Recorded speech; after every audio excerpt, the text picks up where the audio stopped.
Puji nama Tuhan, praise the Lord. Oh,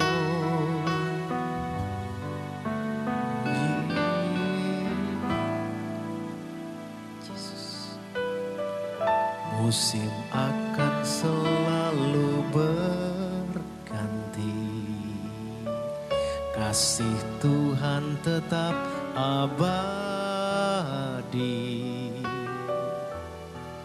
Tak akan berubah sampai selamanya, ku tetap percaya. Ku yakin Tuhan memberkati, ku yakin Tuhan melindungi. Burung di udara Tuhan pelihara karena kasih-Nya.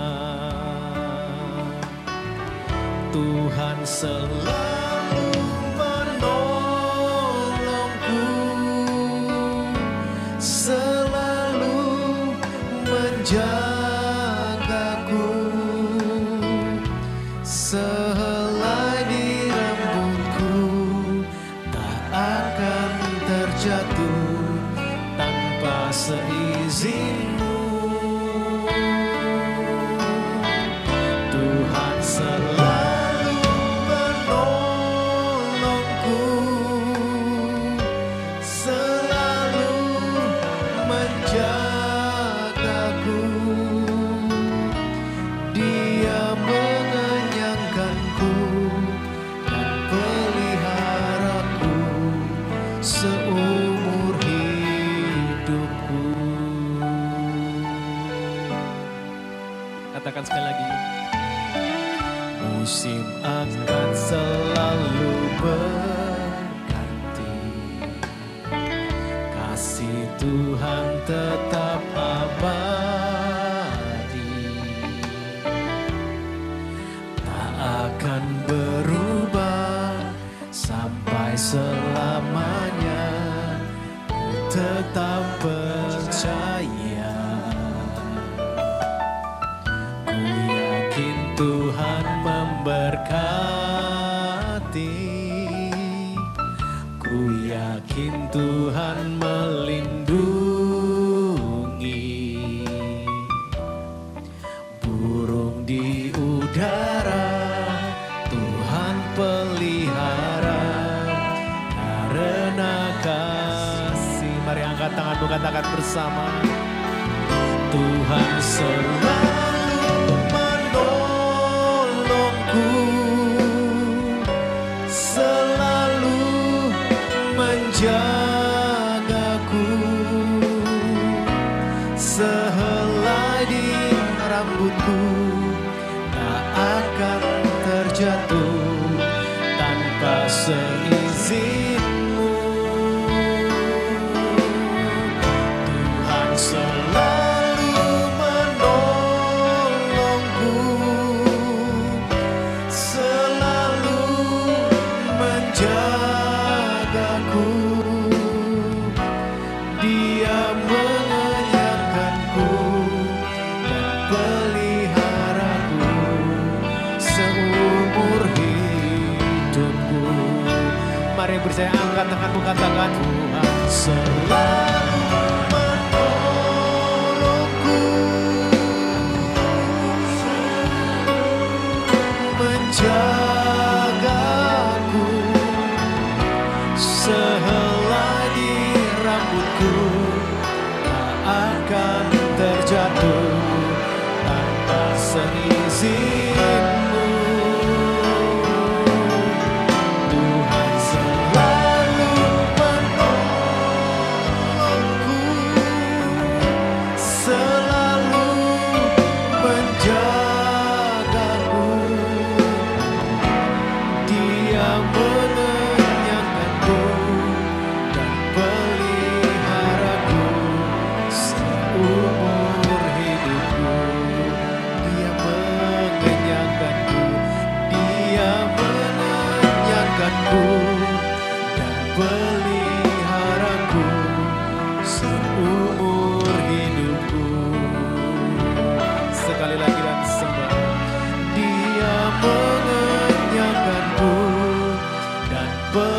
peliharaku seumur hidupku. Berikan tepuk tangan sorak-sorai bagi Tuhan kita sembah.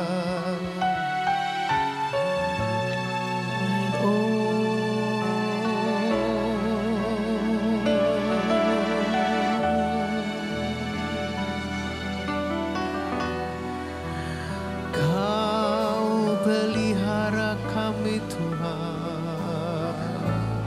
Haleluya, haleluya.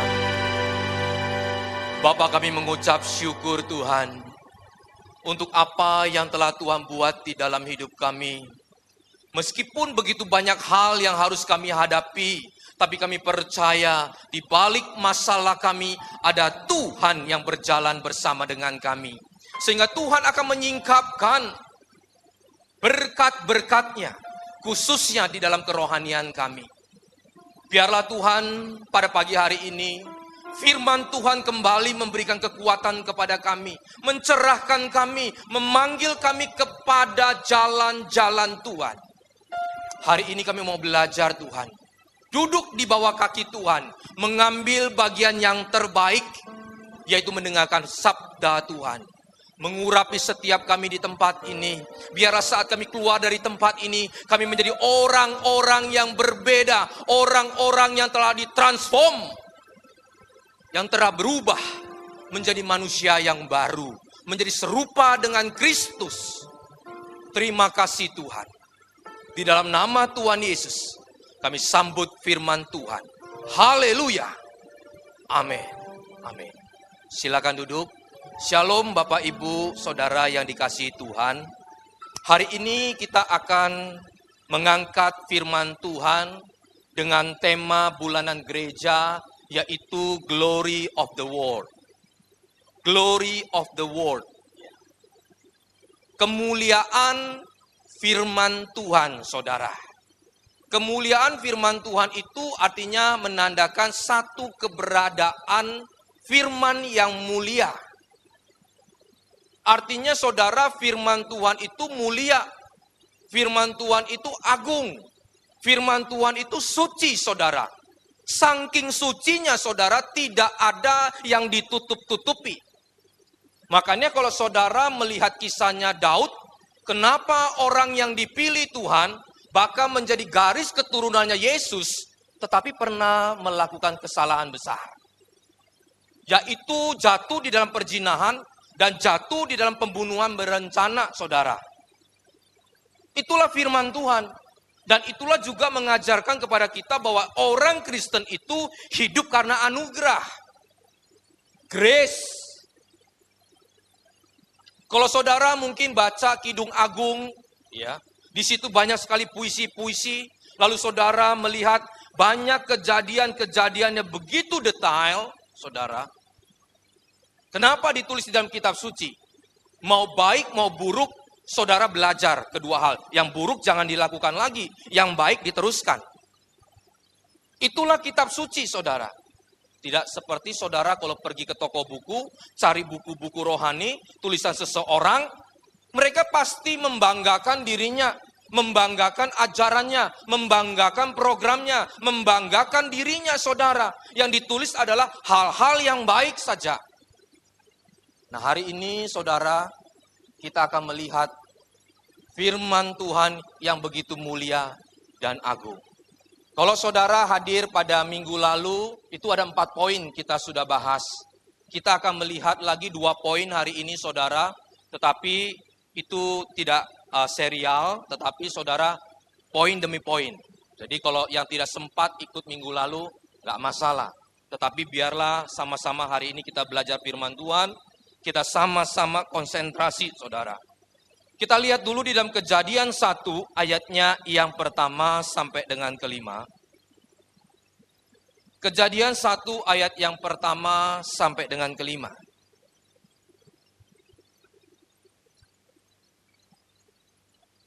Bumi, pada mulanya Allah menciptakan langit dan bumi. Bumi belum berbentuk dan kosong. Belum habis. gelap gulita menutupi samudera raya, dan Roh Allah melayang-layang di atas permukaan air. Berfirmanlah Allah, jadilah terang, lalu terang itu jadi. Allah melihat bahwa terang itu baik, lalu dipisahkannya lah terang itu dari gelap. Dan Allah menamai terang itu siang dan gelap itu malam. Jadilah petang dan jadilah pagi, itulah hari pertama. Poin yang kelima saudara hari ini, karena minggu lalu sudah 4 poin. Hari ini poin kelima, firman itu mencipta. Firman itu mencipta. Saat Tuhan mengatakan terang, maka terang itu jadi, saudara. Saat Tuhan memisahkan terang dan gelap, maka itu pun terjadi. Ini menandakan, saudara, bahwa saat Allah berfirman, maka semua itu terjadi. Yang tidak pernah ada, saudara, maka itu menjadi ada. Ini luar biasa, saudara. Yang nggak pernah ada, jadi ada.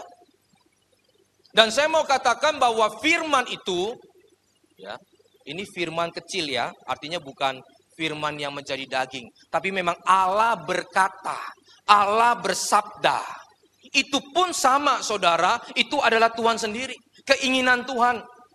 Tuhan menginginkan bahwa dunia ini ada terang dan gelap, maka itu terjadi. Itu adalah Allah sendiri. Seperti halnya saudara, saya menginginkan anak saya menjadi pintar, itu keinginan saya. Maka pintar itu pun saya, saudara. Maka keinginan yang pintar yang terjadi pada anak saya pun itu saya, saudara. Itu luar biasanya.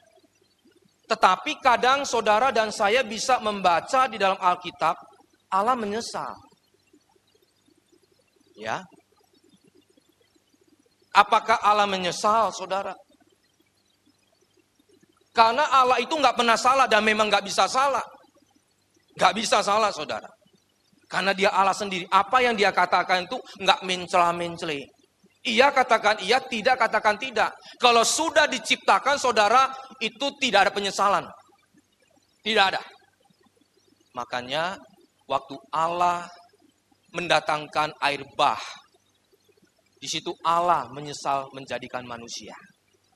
Menyesal di sana bukan berarti Allah gagal dengan rencananya. Menyesal di sana artinya saudara, Allah bersedih hati telah memberikan kesempatan kepada manusia, maka ia menyesal. Beda ya saudara. Jadi Allah nggak pernah menyesal menjadikan manusia, tetapi waktu manusia diberi waktu, diberi kesempatan untuk menjadi baik, untuk mengelola, tetapi tidak dilakukan. Maka Allah bersedih hati, saudara. Itu pengertiannya. Jadi maksud saya di sini bahwa Allah waktu dia berkata, waktu dia bersabda, itu adalah Tuhan sendiri. Yohanes 15 ayatnya yang ke-7.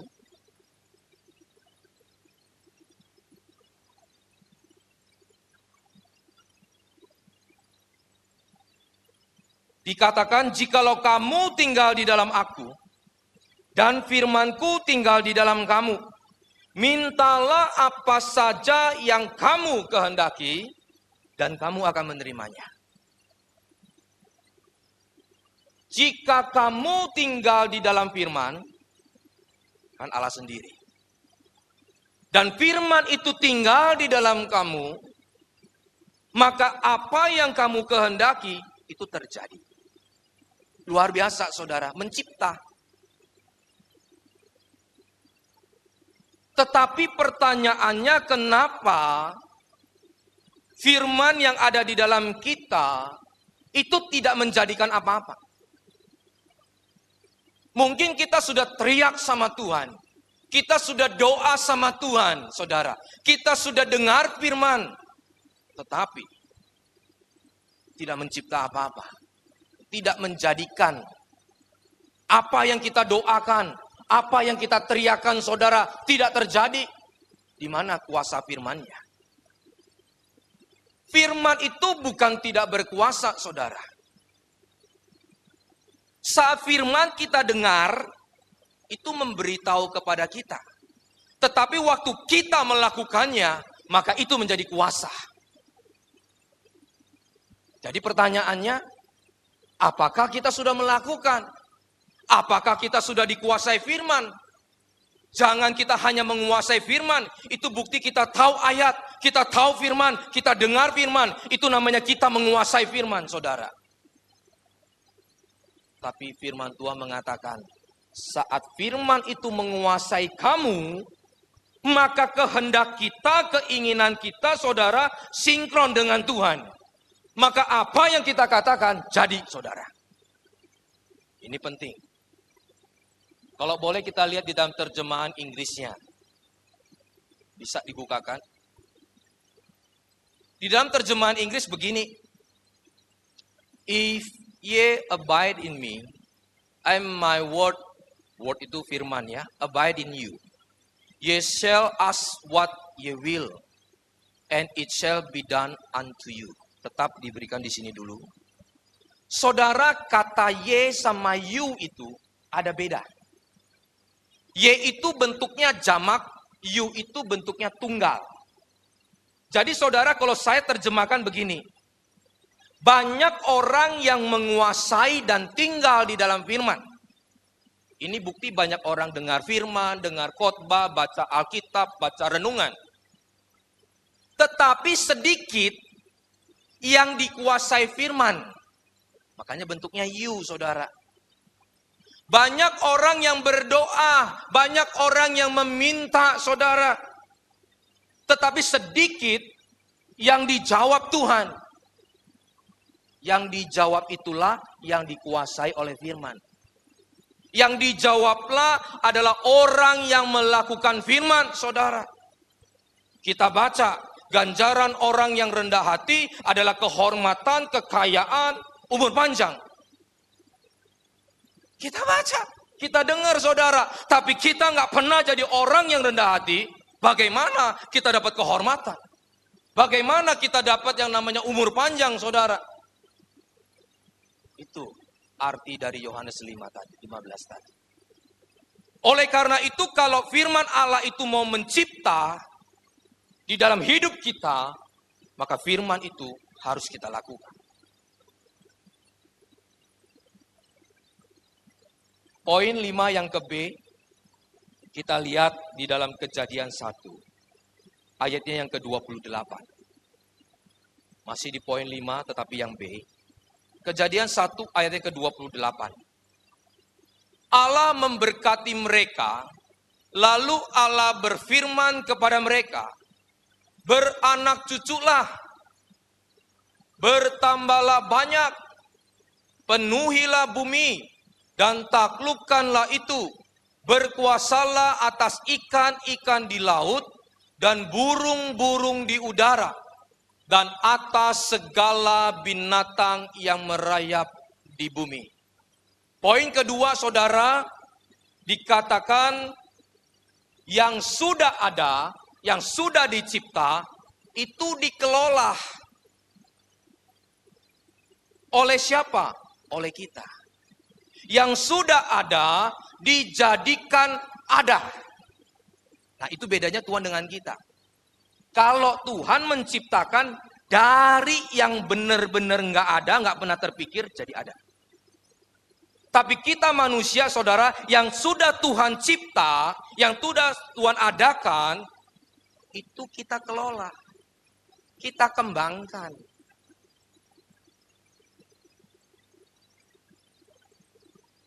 Makanya saudara, waktu Tuhan menjadikan makhluk-makhluk lain dan seisinya, itu beda dengan manusia.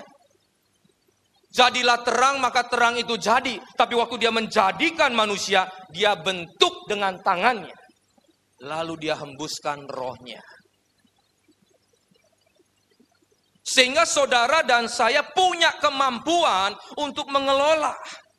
Beda dengan makhluk yang lain, gak bisa ngelola, saudara. Kita bisa ngelola.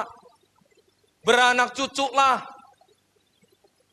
Itu melalui siapa? Melalui manusia. Kuasailah yang ada di udara, yang ada di darat, yang ada di laut. Saudara dan saya disuruh kelola, kuasai. Artinya yang sudah ada harus kita kembangkan. Jadi Kristen itu bukan pasif. Harus dikelola. Kalau saudara pernah membaca perumpamaan tentang talenta, di mana saudara tuannya memberikan kepada hamba-hambanya itu 1, 2, dan 5 talenta. Yang 2 dan 5 dikembangkan dengan baik. Yang 1 tidak dikembangkan. Permasalahannya di mana? Apakah dari jumlahnya talenta itu? Talenta ini satuan uang pada zaman itu, saudara. Talenta itu sekarang zaman modern juga digambarkan bakat. Bisa juga. Tapi kalau kita kembali kepada yang lalu, perjanjian lama, orang mengatakan mungkin 1 talenta terlalu dikit, Pak. Yang itu 2, yang 5. Maka yang lebih besar akan berhasil. Yang sedikit nggak berhasil. No. Ada Tuhan dalam hidup kita. Ada firman di dalam kita. Dia bisa mencipta, saudara. Permasalahannya bukan itu. Permasalahannya hambanya itu tidak setia dan malas. Itu problemnya. Karena kalau kita mau coba-coba hitung, saudara, 1 talenta itu berapa? 1 talenta itu 10.000 dinar. 1 dinar itu gaji 1 hari. Pada saat itu. Nah, kalau kita hitung sekarang, gaji sekarang berapa 1 hari? 80 sampai 120 lah. Kita average ambil 100.000. 100.000 dikali 10.000. Berapa? 1 miliar. Apakah 1 miliar itu modal yang kecil? Ya, kalau mungkin saudara ukur dari atas. Tapi kalau kita ukur dari bawah dan tengah itu lumayan besar loh. Cukup buat kita kelola. Tapi yang menjadi masalah sebetulnya bukan jumlah talentanya. Bukan jumlah berapa yang Tuhan kasih di dalam hidup kita. Makanya hari ini saudara jangan bandingkan. Saya lahirnya dari keluarga yang seperti ini. Dia keluarga yang seperti itu. Saya lahir di negara ini. Kamu lahirnya negara itu. No. Tuhan itu tidak dibatasi negara, tidak dibatasi oleh siapapun, saudara. Tuhan itu ada di dalam kita. Kalau kita mau kelola dengan baik, maka akan jadi baik. Tapi problemnya dari hamba yang 1 talenta ini, dia punya sifat yang tidak baik. Kalau saudara lihat dari 3 sifat di dalam orang ini sifat orang yang gagal. Kalau orang gak mau gagal di dalam keluarganya, gak mau gagal di dalam pekerjaan dan pelayannya, 3 sifat ini jangan ada. 1, sifat iri hati. Selama kita iri sama orang, gak akan pernah berhasil. Gak akan berhasil, saudara. Karena iri itu lebih kepada negatif. Ya. Iri itu, saudara, apa yang bukan punya kita, kita ingini. Kita paksakan. Tapi Allah itu cemburu, beda kan? Cemburu itu kita miliki. Lalu diambil orang. Istri kita, anak kita, saudara. Itu cemburu, nggak masalah. Kalau iri bukan punya kita, kita ingini. Kita paksakan. Yang kedua, saudara, hambanya ini malas. Jadi kalau orang mau berhasil, dia punya sifat iri dan malas, gak berhasil. Yang ketiga, saudara, dia gak setia. Makanya Tuhan ngomong, hambaku yang rajin dan setia. Orang ini gak setia untuk mengembangkan. Pengen buru-buru, pengen cepet-cepet, saudara. Yang cepet itu gak bagus. Tapi yang proses, ya, yang belajar, saudara, perlu pengorbanan, itu jadi baik. Saudara lihat makanan di dunia ini. Yang cepet-cepet itu nggak bagus. Tapi yang perlu proses alamiah, natural, saudara, itu jadinya bagus. Sifat iri itu nggak boleh ada. Saya punya tukang, saudara. Kadang satu tukang iri dengan tukang yang lain.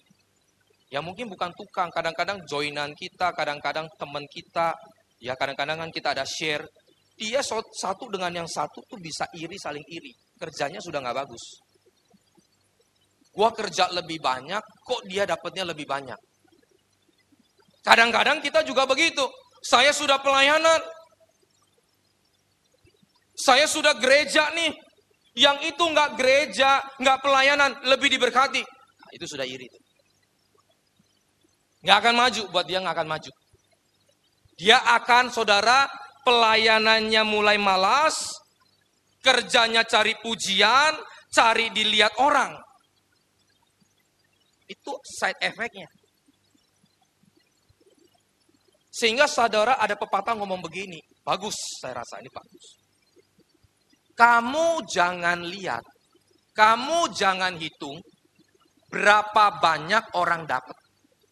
Berapa banyak orang untung. Jangan kamu hitung, jangan kamu bandingkan. Tapi lihat, tapi hitung apa yang sudah kamu dapat. Nah, ini akan membuat kita jadi bagus, saudara. Teman kita, partner kita, siapapun, dia mau dapat berapa banyak, dia mau kerja dikit, kerja banyak, urusan dia, saudara, dengan Tuhan. Urusan dia dengan perusahaannya. Saudara nggak usah ngitung dia dapat berapa, nggak perlu. Hitung apa yang sudah kita terima. Maka saudara, yang terjadi kita mengucap syukur. Kita kerja baik, kita kerja makin rajin. Kita kejar, saudara, yang namanya jenjang karir. Itu kita terus upayakan.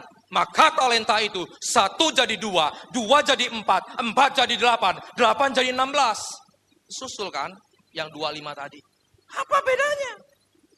Asal kita tidak iri hati, rajin, dan setia. Maka apa yang sudah ada, itu akan jadi berkembang. Kita masuk di poin yang ke-6.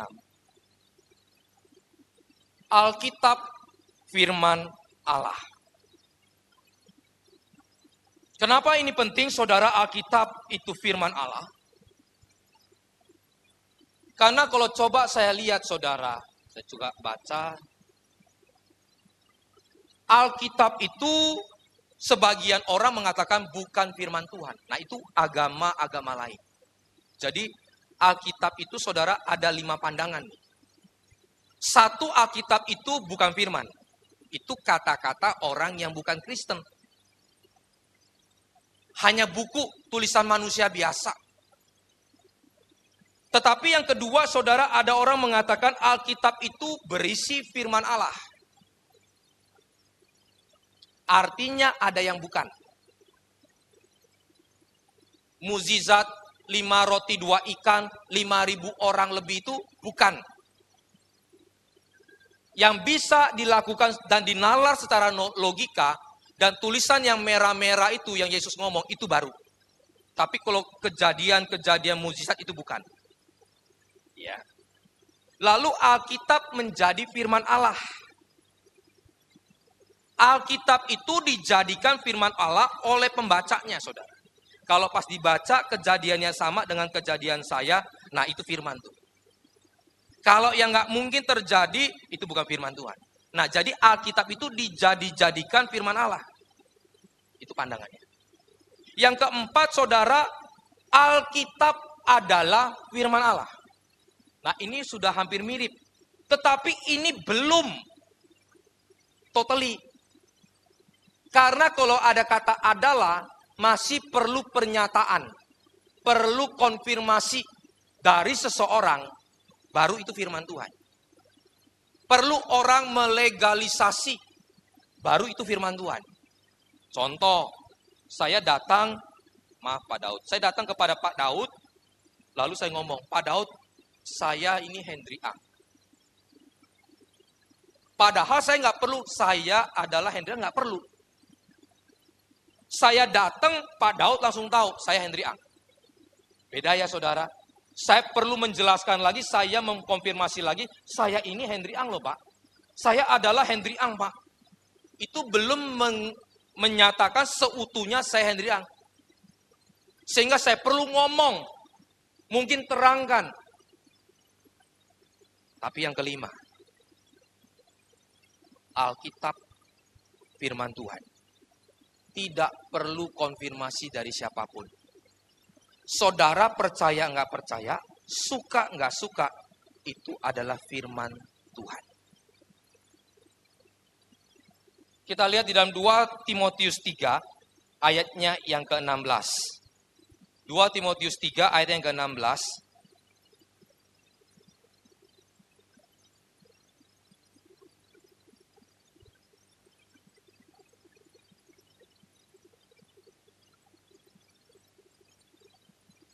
Saya bacakan.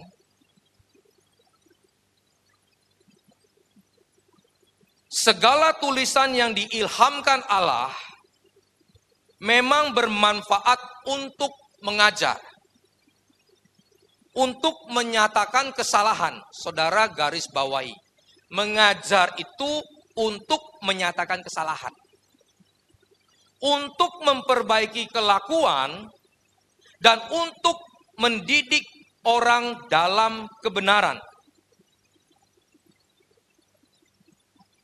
Nah saudara lihat firman Tuhan ini, 2 Timotius 3 ayat 16. Artinya saudara, yang A, bahwa untuk mengajar orang, itu adalah menyatakan kesalahannya. Tetapi nanti yang B saudara lihat, untuk memperbaiki kelakuan, itu nggak cukup mengajar. Tapi dengan mendidik. Nah kesemuanya itu saudara ada di dalam firman Tuhan.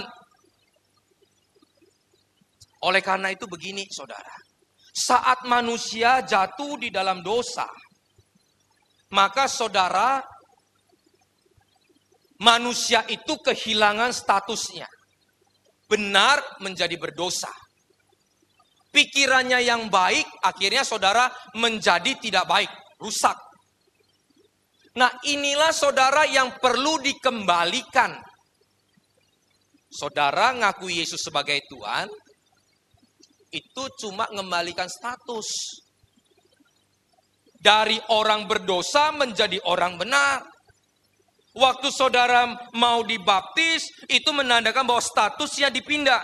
Tapi saya mau katakan, apa yang ada di dalam pikiran kita, karakter kita, itu belum berubah.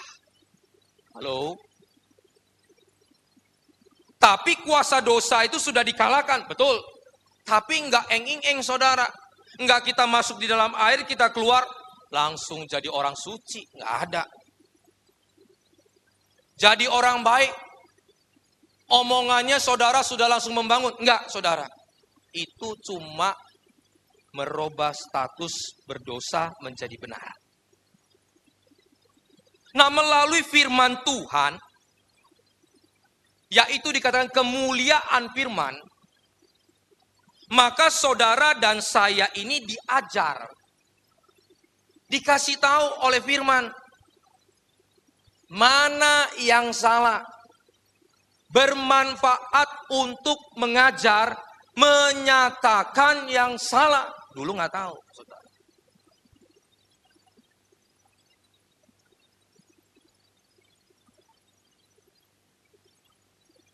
Yang paling bahaya itu di sini. Ajaran-ajaran kita dulu. Pengalaman-pengalaman kita yang dulu, saudara. Nah itu yang perlu yang namanya saudara ditransform. Transform itu saudara di dalam terjemahan asli, di dalam Roma 12 ayat 2, coba kita buka dulu. Di dalam Roma 12 ayat yang kedua.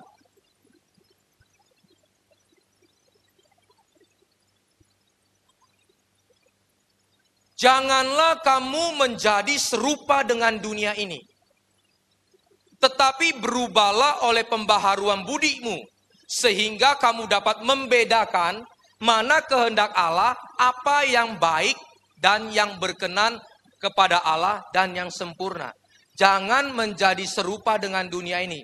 Menjadi serupa itu apa? Pikirannya.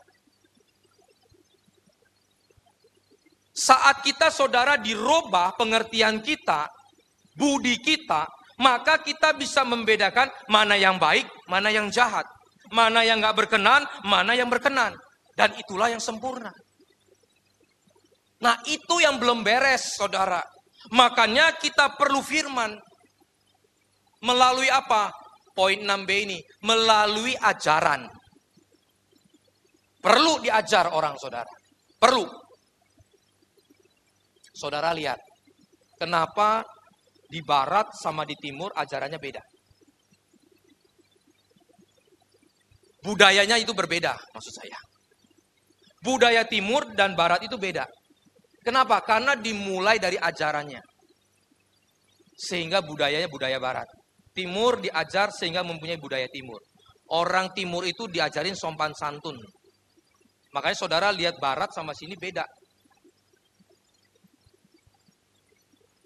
Mereka pakai bikinian nggak ada masalah. Jalan di jalan itu di tempat-tempat tertentu seperti Florida nggak masalah.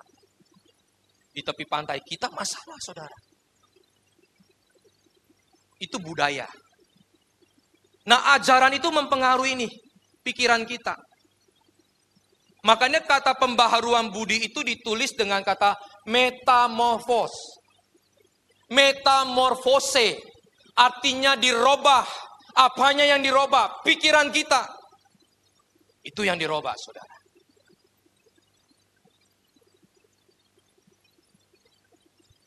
Kita taunya dulu, kalau orang jahat sama kita, ya kita boleh jahat lah. Minimal mungkin jahatnya nggak separah dia, itu udah lumayan. Ya. Orang rugikan kita, kita wajib balas. Itu pikiran kita. Yang ada di dunia. Budaya memang begitu. Tapi saudara firman Tuhan mengatakan balas kejahatan dengan kebaikan. Mulai dirubah. Saya punya anak sekarang yang besar itu umur 12-13. Ini biasanya sudah lagi perpindahan saudara dari anak-anak ke pra-remaja. Pasti ada pikiran dan tingkah laku yang ekstrim-ekstrim gitu ya. Perempuan saudara. Karena dia mungkin lihat apa kayak TikTok main seperti itu. Mungkin dia juga lihat juga sinetron-sinetron. Jadi kata-kata seperti kasar, bodoh, bego itu kadang-kadang keluar. Tapi waktu saya ajar dia untuk ngomong permisi ya. Kalau mau ngomong sama orang mohon maaf ya. Kalau mau jalan ngelewatin orang permisi mau lewat. Saya bilang coba kamu keluarin kata-kata itu dari mulut kamu sekarang. Gak bisa. Gak bisa saudara, susah. Ya akhirnya keluar. Tetapi yang mau saya katakan, dia mau ngomong itu malu. Coba saudara perhatikan anak-anak sekarang. Suruh ngomong yang sopan, malu. Tapi begitu ngomong yang sedikit kasar, yang trennya sekarang ngomong bodoh, bego, apa itu langsung keluar. Itu bukti bahwa manusia sudah jatuh dalam dosa. Bukan hanya statusnya, tetapi cara pikirnya, saudara. Ini yang harus dikembalikan, diajar. Salah satu pekerja, saudara, di Jakarta, dia mendapat mimpi. Ya, ini kita doakan. Tetapi ini mengandung arti yang bagus. Dia melihat lemari, saudara. Lemari, bagus sekali, mewah. Indah. Tiba-tiba dari lemari itu keluar 2 kupu-kupu. Bagus sekali warnanya, saudara. Begitu dia dekat, dia buka lemarinya, keluar lagi 3 ekor yang bagus. Dan dia lihat di dalam lemari itu, banyak kepompong yang gak jadi. Ada yang sudah mau jadi keluar, kupu-kupunya sudah mau keluar, mati. Gak jadi. Lalu dia nengok ke sebelah, saudara, di situ ada barley. Kalau saudara tahu barley ya, yang putih-putih seperti beras. Makanan kesehatan itu barley. Itu sudah busuk. Apa maknanya? Saya tidak tahu 100%. Tapi kalau kemarin sempat ngobrol dengan Pak Fengki bilang barley itu bisa juga digambarkan firman Tuhan. Karena sudah terjadi pembusukan, maka otomatis saudara, kepompong yang mentransform, yang metamorfosa ini tidak jadi kupu-kupu. Orang kalau diajar dengan ajaran yang tidak sehat, pembusukan saudara, maka yang terjadi, kepompong gak akan jadi kupu-kupu. Dan saya mau katakan di dalam firman Tuhan itu, kita digambarkan seperti itu. Apa? Ini loh, pikirannya. Ayat atau poin yang ke-6b. Apalagi melalui ajaran. Yang kedua itu saudara melalui pribadi. Yaitu pribadi Yesus. Firman Alkitab, firman Allah. Diterjemahkan menjadi tulisan ajaran. Diterjemahkan lagi dalam pribadi Yesus. Firman telah menjadi daging. Dan daging ini saudara adalah Kristus. Artinya Yesus memberikan teladan. Makanya kalau tadi di dalam Timotius tadi, kalau kita menyatakan kesalahan itu dengan kita mengajar, ngomong saudara, diperbaiki. Tetapi untuk mendidik orang menjadi benar, berkelakuan baik, ngajar nggak cukup, perlu pribadi. Makanya beda pendidik sama pengajar. Pendidik itu saudara, dia berikan teladan. Nah yang menjadi teladan itu nggak gampang. Dan itu memang harus ada di dalam orang Kristen. Makanya mega project karakter Kristus. Itu untuk memperbaiki orang. Mohon maaf saudara. Ada orang sekolah S1, S2, S3. Kita juga sekolah. Semua sekolah. Tapi dia hanya mengajar.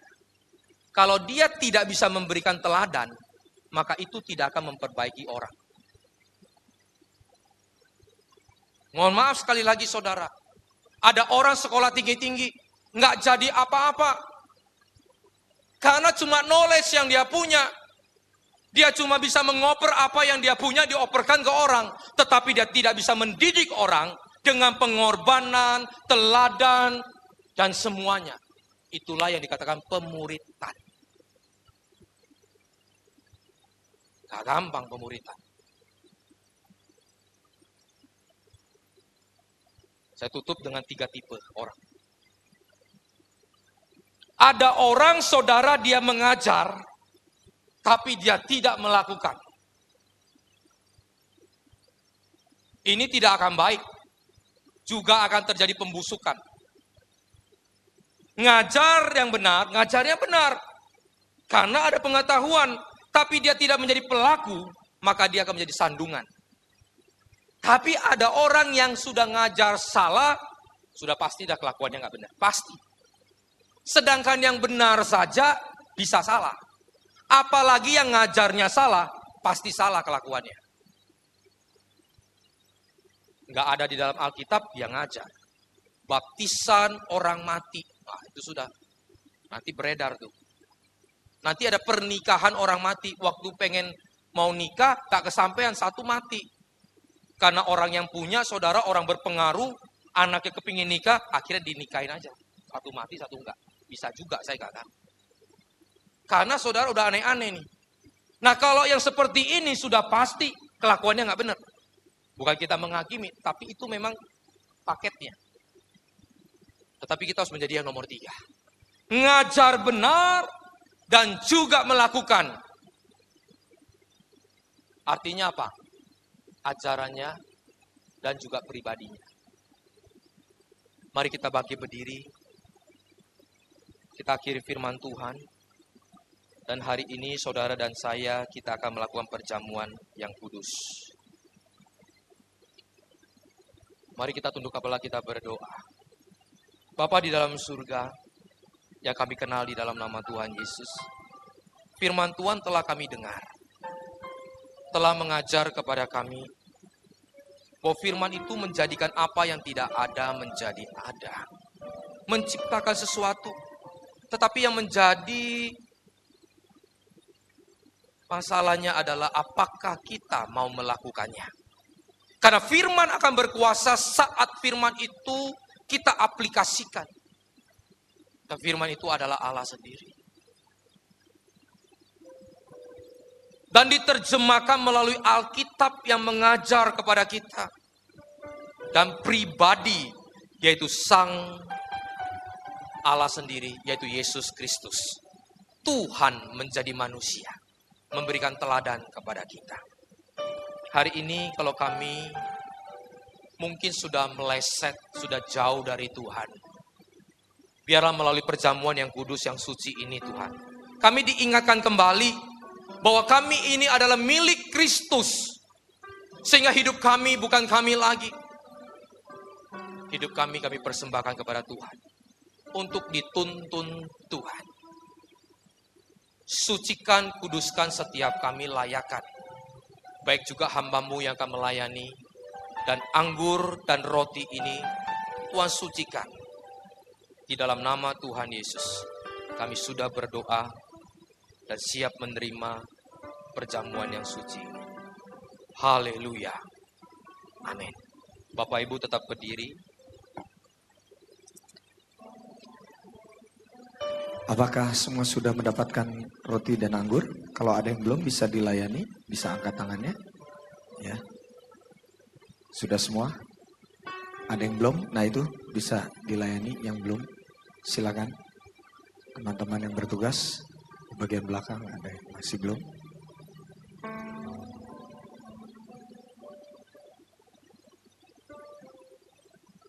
Baik. Semua sudah dapat ya. Mari kita angkat roti kita dengan tangan kanan ke atas. Saudara diberi waktu sejenak untuk berdoa. Apa yang menjadi pergumulan kita? Kita percaya saat kita bersekutu menerima tubuh dan darah Kristus, biar ini menjadi momen kita kepada Tuhan.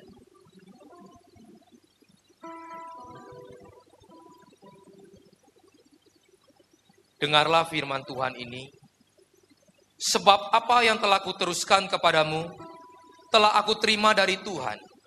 Yaitu bahwa Tuhan Yesus pada malam waktu ia diserahkan, ia mengambil roti dan sesudah itu ia mengucap syukur atasnya. Ia memecah-mecahkannya dan berkata, inilah tubuhku yang diserahkan bagi kamu. Perbuatlah ini menjadi peringatan akan aku. Bukankah roti yang kita pecah-pecahkan adalah persekutuan dengan tubuh Kristus? Amin. Amin. Kita makan dalam nama Yesus. Dalam nama Tuhan Yesus.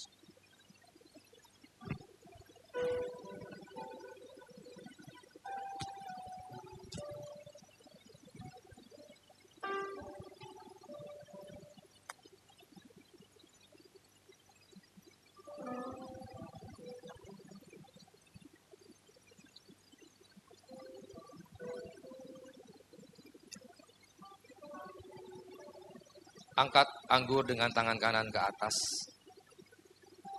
Dengarlah firman Tuhan ini.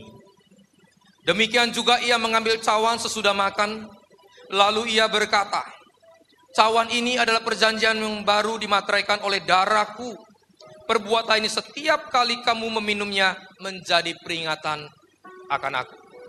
Bukankah cawan pengucapan syukur yang atasnya kita ucapan syukur adalah persekutuan dengan darah Yesus? Amin. Amin. Mari kita minum dalam nama Yesus. Makasih. Haleluya. Haleluya. Saudara boleh mengangkat kedua tangan, Makasih. bersyukur kepada Tuhan. Terima kasih Tuhan. Haleluya. Kami bersyukur Tuhan. Oh, haleluya. Terima kasih Tuhan. Terima kasih Tuhan. Oh, haleluya.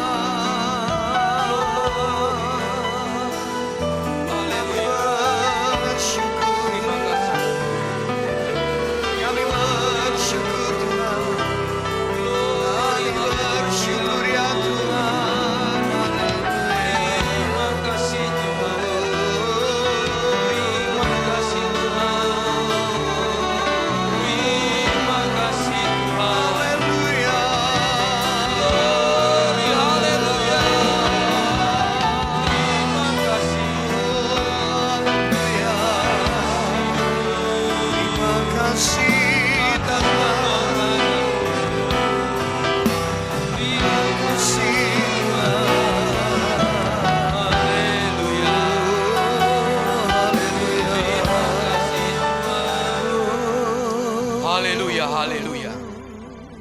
Kami bersyukur Tuhan. Kami berterima kasih Tuhan. Kami telah menerima tubuh dan darah-Mu. Hidup kami bukan kami lagi, tapi Kristus di dalam kami. Kami juga mau bersyafaat, berdoa untuk gereja-gereja yang ada di seluruh dunia. Bagi para hamba Tuhan sampai kepada semua jemaatnya. Kiranya Tuhan Kau memberkati mereka semua, supaya mereka menjadi berkat dan berdampak. Sehingga gereja di seluruh dunia dipenuhi oleh jemaat yang mencari Tuhan dengan tulus dan takut akan Tuhan. Buat semua hamba Tuhan dan gereja bersatu, rukun dan tidak terpecah-pecah, supaya dunia percaya bahwa Yesus adalah Tuhan bagi kemuliaan Allah Bapa. Demikian juga untuk gereja di mana kami Engkau percayakan untuk mengembalakannya, yaitu gereja Blessing in the Spirit. Kami juga mau berdoa untuk setiap persembahan dari jemaat, khususnya di tempat ini. Tuhan, kami mau berdoa untuk persembahan dari jemaat, baik itu perpuluhan, diakonia, persembahan, pembangunan gereja. Kiranya Tuhan Kau menerimanya dan membalasnya berlipat-lipat. Biarlah persembahan ini berkenan kepada Tuhan, sebagaimana persembahan Habel. Tuhan, Engkau membalasnya dengan kemurahan-Mu. Balaslah dengan kebaikan-Mu. Kerelaan hati jemaat Engkau lihat, jaga dan lindungi mereka Tuhan. Serta peliharalah mereka beserta keluarga, pekerjaan, studi, dan kesehatannya, beserta pelayanannya. Mari dekapkan kedua tangan di dada. Firman Tuhan katakan, jagalah hatimu dengan segala kewaspadaan, karena dari situlah terpancar kehidupan. Jemaat yang dikasihi Tuhan, jadilah berkat dan terimalah berkat rahmat anugerah dari Allah Bapa di surga, di dalam Putra Tunggalnya Yesus Kristus, yang telah mati bagi dosa-dosa kita. Dia bangkit pada hari ketiga, sehingga kita sembah Tuhan Allah yang hidup. Iman kita bukan kepada Tuhan yang mati. Dia naik ke sorga, menyediakan rumah bagi kita, sehingga kita punya pengharapan yang pasti. Dia akan datang kedua kalinya, menyebut gereja dan umatnya yang berjaga-jaga, yang kudus, yang dewasa, yang bijaksana, serta menghakimi dunia. Dan di dalam persekutuan dengan Roh-Nya yang kudus, menghibur, menguatkan, menginsafkan, dan terus membuat hati kita berkobar-kobar di dalam kasih semula, kekudusan, kebenaran, dan menjadi saksi Kristus dari sekarang sampai selama-lamanya. Mari kita sama-sama tutup di dalam doa yang Yesus ajarkan. Doa Bapa kami. Bapa kami yang di surga, dikuduskanlah nama. Datanglah kerajaan, jadilah kehendak-Mu di bumi seperti di surga. Berikanlah kami pada hari ini makanan kami yang secukupnya, dan ampunilah kami akan kesalahan kami, seperti kami juga mengampuni orang yang bersalah kepada kami. Dan janganlah membawa kami ke dalam pencobaan, tapi lepaskanlah kami daripada yang jahat, karena Engkau yang punya kerajaan dan kuasa dan kemuliaan sampai selama-lamanya. Yang percaya sama-sama katakan, amin. Puji nama Tuhan, silakan duduk.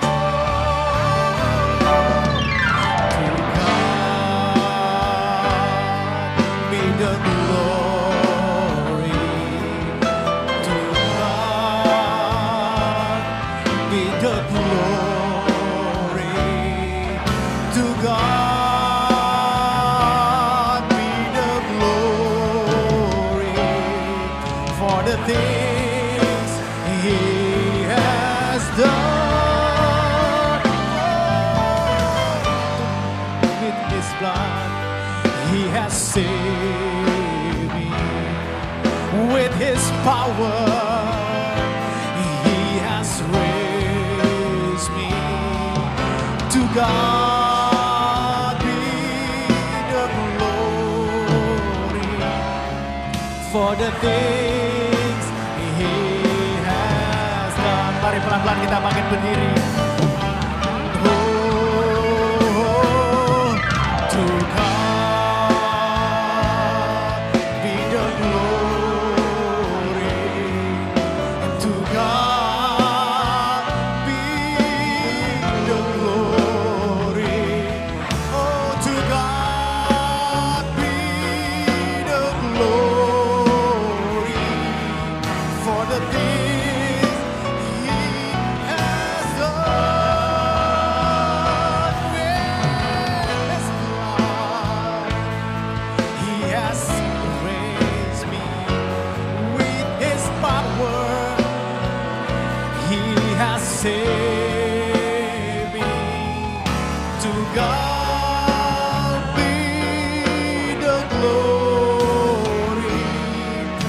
for the things He has done.